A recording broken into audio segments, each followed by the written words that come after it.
Hello everyone, welcome. I say everyone, I think there's only two of you watching. Hello Kate, how are you? Who else is here? Let me know that you're here and just tell me who you are, where you're watching from. I was going to do this as a pre-recorded video, but then doing it live is just so much easier. Plus I get to answer any questions that you have directly. So we are now in the month of June.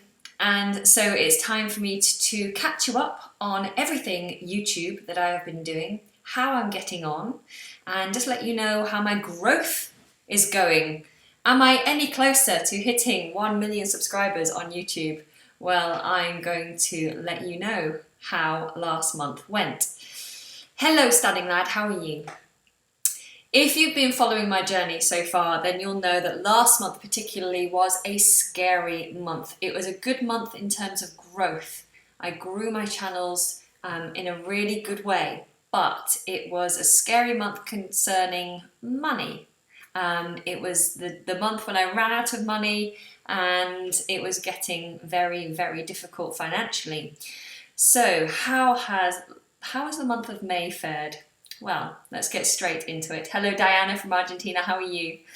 Right, so I'm going to show you something here. So these are the numbers from last month. Hopefully you can still hear me all right. So on Anna's Big Adventure, we did have 2,277. On British English Pro, we had 14,243. On English Like a Native, we had an incredible month, and we got up to 25,898. And on Verb Vocal, slow but steady growth to 35,320 subscribers. So how did I fare last month? Now I'm going from the first of the month here, so it's always the first. So on the 1st of June, for Anna's Big Adventure, we hit 2,611. Woohoo! So that's a growth of what, about 300 and a bit. Do you know, with Anna's Big Adventure, it's one of those things. I'm very sad that I'm not able to put more content on my adventure channel, on this channel, because I love this channel, but I had to start prioritizing. As you'll know from my last video last month, I said that focusing your energy into one thing is probably the fastest way to grow. If you spread yourself too thin, then it can be detrimental, and that's what I was finding. So you'll notice that my content output has come down to one every fortnight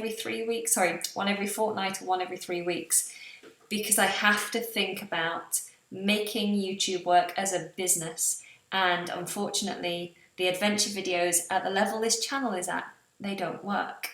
I love doing them, it's my passion, and I will continue to do them, but for now I have to think about how am I going to pay the rent? How am I going to buy food? So I've stopped putting out as much content on Anna's Big Adventure. Hello Rick Data, hi Louis, hi Martins, Sci-Fi Appeal, how are you? Lovely for you guys to join me here. So that's Anna's Big Adventure. Not bad growth. Not bad growth at all. I think doing a couple of live videos helps because people get a little nudge via emails. They remember that I exist and hopefully they come over and say hello. But then British English Pro, remember the channel that I've let die but that still lives beyond me putting up content. It's interesting to see how this continues to grow, and without me doing anything at all, this channel has jumped up nearly 800 subscribers in a month. Insane, right? Insane. It just goes to show that if you put in a lot of work, there will be times when you can take a step back and the snowball will continue to move without you. You will continue to get subscribers, you'll continue to get ad revenue. I mean, it's not very much, but it will keep going a little without you once you've put the work in. So that's kind of reassuring. And then the hero channel. So I would say that English Like a Native has overtaken everything else. English Like a Native takes up probably 90% of my time. 90% of my time and energy goes into this one channel. I'm putting out around between 8 and 12 videos a week on this channel. I'm doing a lot of social media for this channel. I'm working on it really, really hard, and it's really showing in the numbers. Let's see. This has gone from 25,898 at the beginning of May, and on the very 1st of June, it stands at 35,326. Insane. Absolutely insane. I'm going to tell you a little bit more about how that growth has come about as well in a moment. But then going on to Verba vocal technique. Now, this had stagnated for a long time. It was still growing, but it wasn't growing like this in terms of numbers every month. It was kind of growing, but the growth was tailing off. So I was only taking the same amount of subscribers every week. It wasn't improving. But it started to pick up a little bit. So I've done a few more exercise videos on there, which helps. I think that's what my subscribers originally subscribed for, the exercise videos. And so continuing to give them what they're there for, the hero content, is what keeps them happy. So on Verba Vocal this month, I've seen a growth of 39,479 is the new figure. So it's not as good as English Like a Native. You see, that's almost double growth of Verba, but it's still pretty good. I'm literally only doing one video a week on Verba. Sometimes I get to do two, but usually it's only one. But even so, with just one video a week, I've managed to keep the growth going. And you can actually see the growth of my biggest channels here. I did a little chart, if you can see it. Oh, let me pull it over. Oh, it's too big. Hang on. It's too big. It's too big for my screen. Let me make this bigger. There we go. And then pull this down a little bit. See, I'm off the charts, guys. I'm off the charts. There we go. Oh, there we go. Still? Is it on? Not quite. Let me make it a little bit smaller. There we go. There we go. So that shows the figures up to May. Let's just add these extra new figures in. So we have 35,326 on Elan and 39,479 on Verba. So you can see how close English Like a Native is to taking over Verba. Now, I only have gone back to September because September was the time when I started seeing subscribers come to my English Like a Native channel. I actually started English Like a Native around July, but I didn't start working on it till September, so I had minimal subscribers until September when it was properly started. And now we're up to here. Verba has been going for 4 years. So this is how long it's taken me. It's taken me 4 years to get to this point with Verba, and yet I've done the same amount of growth in less than a year with English Like a Native. It's quite insane how quickly English Like a Native has grown. So Kate said, how does Verba differentiate between Elan? They're both educational channels, and I definitely think education on YouTube is one of the main high performers. So if you're thinking about starting a YouTube channel, you should think about either doing entertainment, education, or what's the other one? There's three high performing: entertainment, education, and I can't remember the other one, but entertainment and education are two really, really good ones. And both Elan and Verba are educational channels, and you can see the kind of growth I'm getting on them as opposed to my entertainment style motivation channel, which is this channel. You can also see that lots of content with Elan, lots of content is helping that growth. You'll notice also that I've improved this month my live broadcasting, so hopefully you'll notice I did a countdown. To have a little countdown at the beginning, or just to have a picture sitting still at the beginning, it allows people time to come into the broadcast. So rather than just starting straight away, I would always give it a few minutes, let people have a chance to receive their email or to notice you're online and then come over, so they're not missing out on the content, because people are less likely to go back and watch a live broadcast once it's already been filmed. So having a countdown is a good thing to do. Also, I've been learning the software, so having this kind of thing going on, jumping back and forth between little videos and pictures on your software helps. rather than what I was doing before, which was working with a whiteboard and spending all my time writing, making spelling mistakes, rubbing things out. It's just faff, and people don't want faff. They want information, quick and good. They don't want my awful handwriting. So I found that using your software, learning your software helps, of course. And the other thing is descriptions in your videos. You can make a lot more of your descriptions. I've, in the past, made the mistake of literally just putting a few words in the description, just repeating the title in the description. But the description makes a huge difference to how reachable your video is. So if you're going to rank on searches, you need to have a lot more information in your descriptions. And also, if your videos are being emailed to people, if your followers are being notified about your videos, not everyone will be, it depends on their settings, but if your followers are being notified, their email opens up and your description is unfolded, okay? And so it makes sense for you to put your links there. So if you have a website, if you have social media accounts, you want people to go to those places, then putting those links in your description is a great thing to do, because you can tell them to go and check out your description, all the links, and also it goes to their email address so they can see those links there.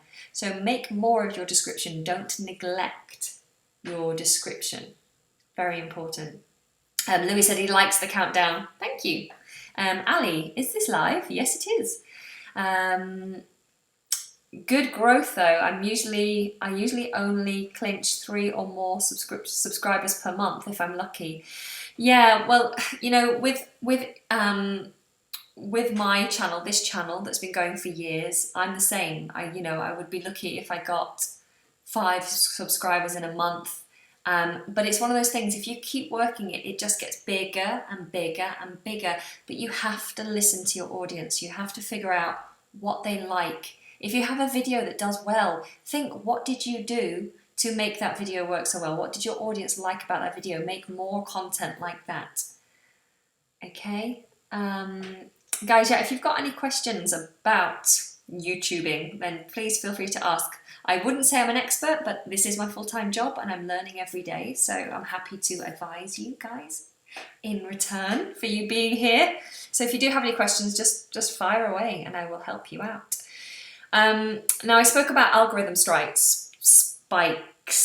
Well, I had a bit of an algo spike. Now the algorithm is the automatic thing that sorts out your videos and decides who should see your videos, if your video should be ranked. It's not done by people, it's done by algorithms.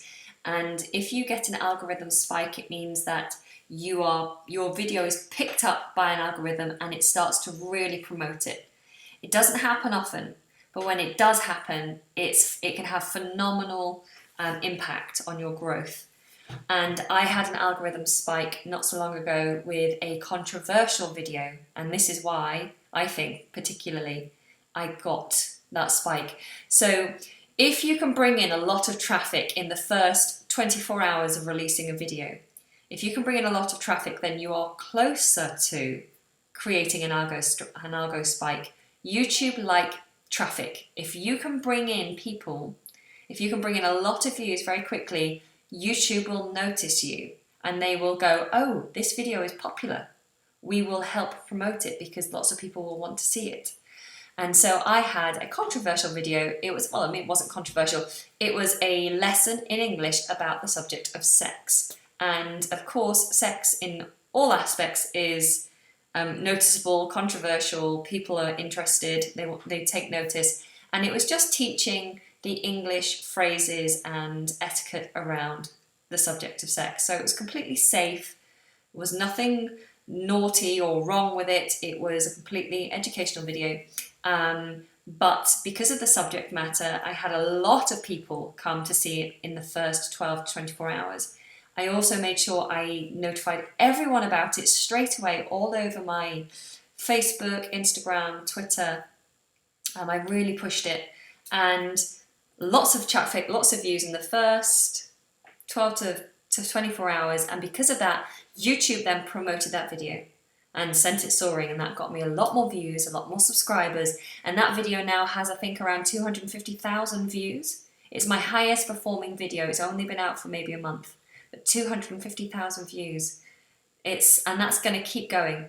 It's going to keep sitting up high in the rankings, and that's great.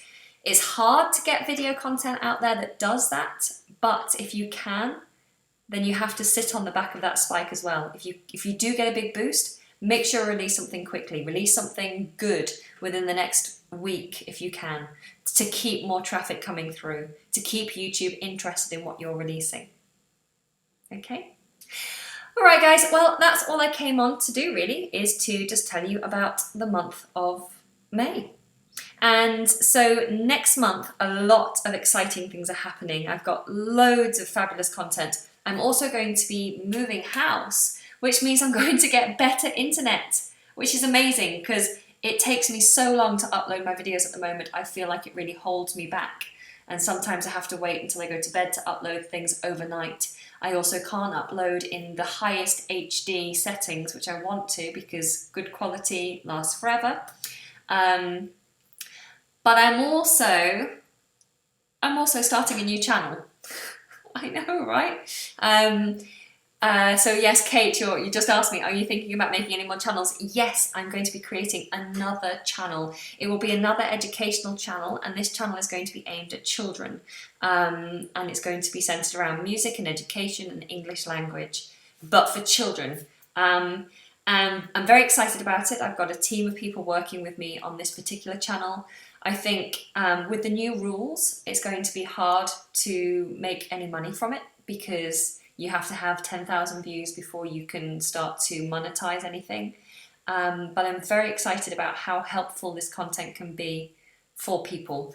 So yes, it looks like I'm going to be even more exhausted and have no social life whatsoever. But you know, I'm addicted to my work. I love helping people. I love inspiring people. And so I'm just going to continue doing what I love until I don't love it anymore. So thanks for joining me, guys. It's been really lovely to have you in here, all 16 of you. If you are here and you're not a subscriber, I'm sure you probably all are, but if you are here and you're not a subscriber, then do click on the subscribe button. And if you're not subscribed to my other channels, but you're interested in learning English, if you're interested in pronunciation, if you're interested in, what's the other one? Singing, then I have all my links in the description box below, along with links to all my equipment that I use, because lots of you ask me what equipment I'm using, so go and check those out. Louis says, how many hours do you in the day? So how many hours do I work in the day? I work from when I wake up, which is usually around 7:30, 8 o'clock. I start work at 8, and then I work until about midnight or 1 o'clock in the morning. And I tend to work at least 6 days a week, like that. I have very little time to myself. I don't recommend it. It's made me poorly. I have been quite ill recently. I'm still quite poorly at the moment, but I am a workaholic. It's an addiction. I love what I do. I also need to pay my rent, and so I've been working hard to make sure that I can make enough money to pay the rent.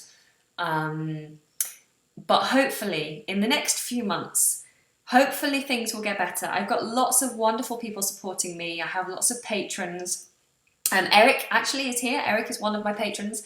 So my patrons help me to pay the rent, pay the electric bills for my lighting, the Wi-Fi bills for my video uploads, my phone bill so I can do the live broadcasts and things like that. So I have a handful of patrons.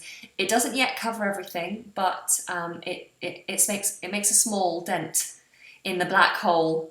So yeah, there's that. Ad revenue is increasing. Again, it's still not amazing. Like this channel, I think is still only making about $9 a month. But we're getting there. We're getting there. We're definitely getting to a point where I feel like maybe I can have a few nights off a week. Maybe. Michael says, move to the island Gozo. It's much cheaper than London. I've been to Gozo near Malta. It's lovely. Yes, I think moving out of London at some point will have to happen because it's very expensive to live here. I actually live on the outskirts of London. I'm not that close to London, central, but yes, at some point I might have to move. It's easy for me to be here for collaborations, for going into the YouTube space. Yeah, but we'll see. We'll see. All right. Okay, guys, if you have no more questions, I'm going to love you and leave you. Thank you for joining me. And I hope that however you are getting on with YouTube, I hope the next month is a better month for you and that you all succeed in your YouTubing dreams. Diana says, you're doing perfect, Anna. You helped me so much with my English and I love these channels too. Oh, thank you, Diana. Bless you. Okay. Yes, Eric says, I'll see you at 6 o'clock on English Like a Native. Yes, if you are an English learner, I'm doing a live lesson at 6 o'clock, which I need to go and prepare for and have dinner at some point as well. So I'm going to love you and leave you. Mwah. Bye, guys. Thank you for joining me. Take care and have a pleasant evening.